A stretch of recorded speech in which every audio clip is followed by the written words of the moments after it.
நம்ம வாழைப்பூ வச்சு ஒரு குழம்பு பண்ணிக்கலாம்.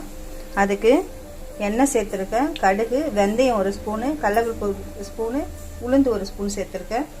இப்போ அதை லேசாக வறுத்துக்கலாம். கடுகு நல்லா பொரிஞ்சிடுச்சு, வெந்தயமும் நல்லா சவந்துடுச்சு.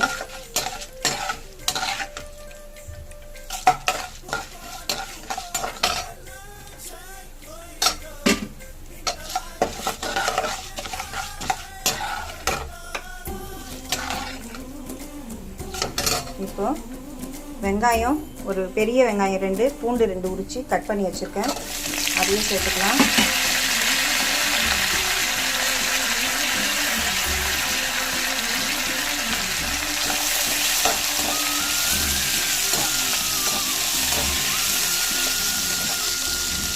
வாழைப்பூ நல்லா சுத்தம் பண்ணி அதையும் கட் பண்ணி வச்சுருக்கேன்.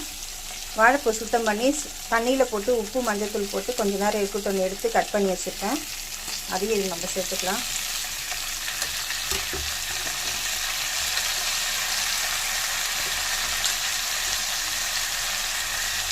இது நல்லா வதங்க வைக்கலாம்.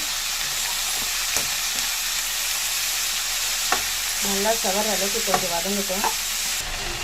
தேவையான உப்பு சேர்த்துக்கலாம். நல்லா வதங்கிட்டு தக்காளி, ஒரு 2 பெரிய தக்காளி கட் பண்ணி வச்சுருக்கேன், அதையும் சேர்த்துக்கலாம்.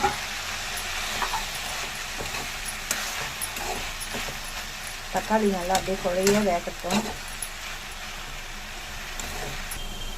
2 ஸ்பூன் மிளகாத்தூள் போட்டுக்கலாம்.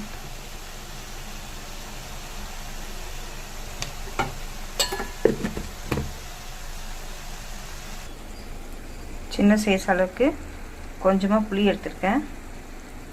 புளி இப்படி ஊறட்டும். மிளகாத்தூள் போட்டு நம்ம தக்காளி போட்டுருக்கோம், இது நல்லா வதக்கிக்கலாம்.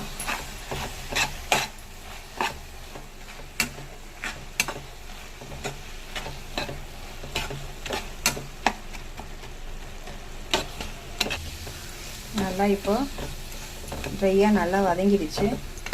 புளி தண்ணி சேர்த்துக்கலாம். புளி கரைச்சி வச்சுருக்கேன், அந்த தண்ணி சேர்த்துக்கலாம்.